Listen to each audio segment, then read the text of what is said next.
11 tips hemat uang belanja saat bulan puasa, ibu rumah tangga wajib tahu.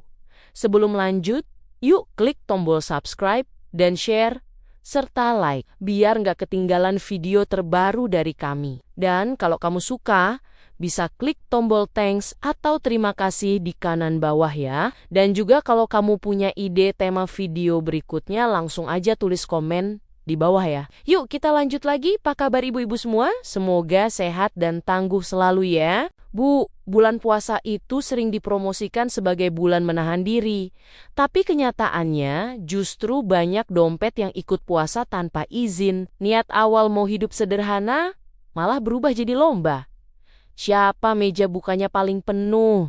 Belanja cuma sayur berujung nambah gorengan, kolak, es warna-warni. Dan entah kenapa semua terasa wajib dibeli seolah pahala puasa diukur dari banyaknya piring di meja makan. Dan ternyata masalahnya Bu, kebocoran kecil ini kelihatannya sepele, tapi efeknya panjang. Uang belanja terasa cepat habis.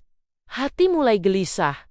Muncul rasa bersalah yang diam-diam ditahan sendiri. Lalu ibu tetap harus senyum sambil mikir besok masak apa lagi dengan sisa uang yang makin menipis. Dan di titik ini, banyak ibu merasa salah. Padahal yang terjadi itu pola yang terus berulang setiap bulan puasa. Karena itulah materi ini penting Bu, bukan buat menggurui, tapi buat ngajak sadar bareng bahwa hemat di bulan puasa itu bukan soal pelit atau menyiksa diri, tapi soal mengatur napas keuangan supaya tetap waras sampai akhir bulan. Supaya puasa bukan cuma menahan lapar, tapi juga menahan dorongan belanja impulsif. Dan supaya ibu bisa menjalani Ramadan dengan hati lebih tenang tanpa drama dompet di belakang layar. Bu, tips pertama itu dimulai dari niat yang kelihatannya sederhana, tapi efeknya luar biasa. Niat puasa bukan ajang balas dendam makan, karena sering kejadian seharian, nahan lapar, sambil ngomel dalam hati nanti buka, mau makan ini itu semua, begitu azan malah kalap. Meja penuh, tapi yang dimakan cuma 2 suap, karena perut kaget. Uang keluar banyak, tapi perut bilang cukup. Ibu juga pernah begitu? Akhirnya sadar, kalau mengatur niat bikin belanja, otomatis lebih waras dan isi panci lebih masuk akal. Tips kedua itu soal daftar belanja. Ini bukan cuma catatan, tapi penyelamat rumah tangga. Tanpa daftar belanja, ibu itu kayak masuk hutan. Tanpa kompas, semua kelihatan penting. Semua kayaknya butuh. Tahu-tahu uang habis, tapi bahan utama malah ketinggalan. Dengan daftar belanja ibu jadi fokus. Mau ada diskon segede spanduk juga, kalau nggak ada di daftar ya sudah lewat. Kecuali diskon sabar yang sampai sekarang belum pernah ibu temuin. Tips ketiga, jangan pernah belanja dalam kondisi lapar. Ini hukum alam, versi ibu rumah tangga.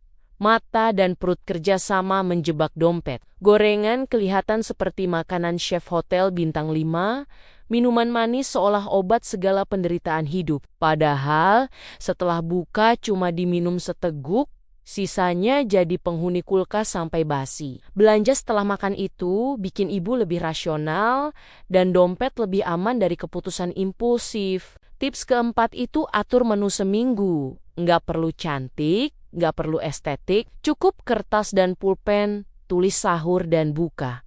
Karena tanpa menu, ibu sering bingung sendiri, hari ini masak apa ya? Akhirnya beli lagi. Padahal bahan di rumah masih ada. Menu sederhana bikin belanja, tepat sasaran, dan masak lebih cepat tanpa drama mikir sambil buka kulkas. Tips kelima soal masak simple Bu. Masak simple itu bukan tanda menyerah, itu tanda ibu cerdas.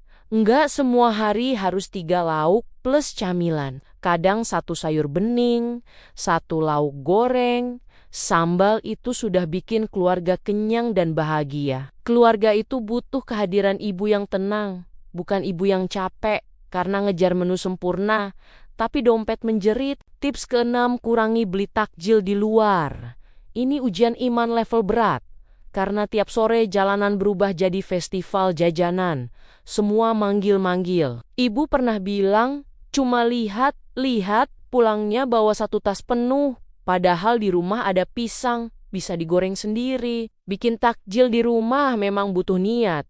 Tapi jauh lebih hemat dan rasanya lebih puas karena hasil tangan sendiri. Tips ke-7, manfaatkan stok di rumah, Bu. Seringkali ibu lupa kalau freezer itu bukan museum. Ada isinya tapi jarang dibuka.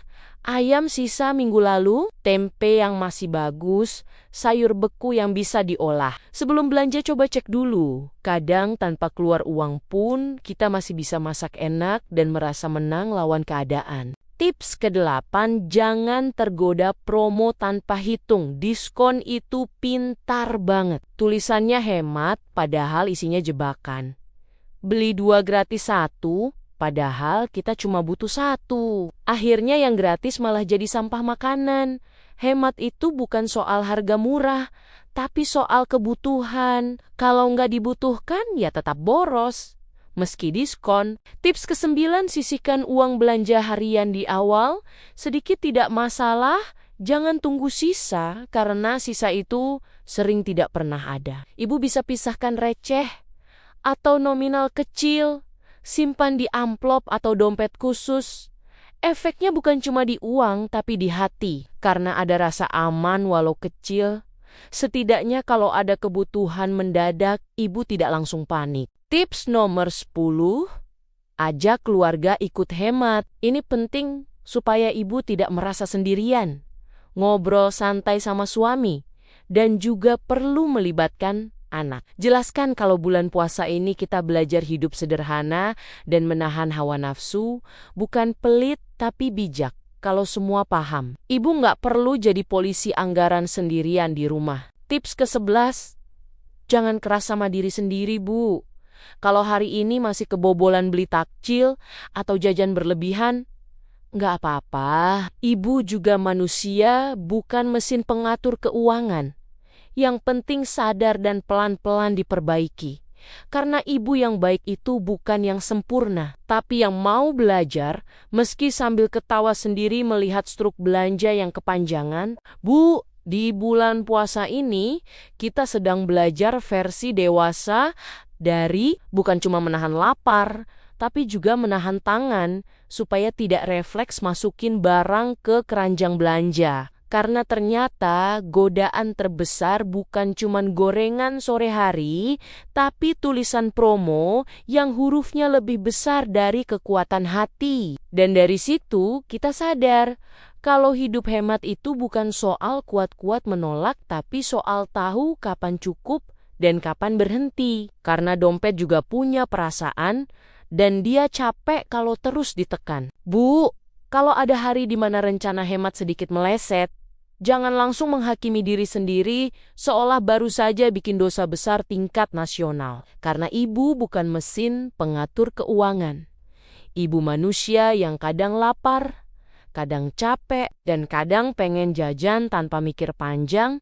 Dan itu tidak membuat ibu gagal. Justru itu tanda ibu sedang belajar. Karena perubahan tidak pernah datang dari sekali niat, tapi dari kebiasaan kecil yang diulang, meski sambil mengeluh pelan. Bu, yakinlah, setiap pilihan sederhana hari ini, memasak lebih simpel, belanja lebih sadar, dan menahan diri 1 langkah lebih lama, itu sedang menanam sesuatu yang besar untuk keluarga. Karena keberkahan itu sering datang bukan dari meja yang penuh, tapi dari hati yang cukup. Dan saat ibu bisa tersenyum sambil bilang cukup, disitulah sebenarnya ibu sudah menang. Demikian cerita kita kali ini. Sampai ketemu lagi di episode berikutnya, di obrolan, serta cerita yang lebih menarik. Pokoknya tetap semangat ya Bu.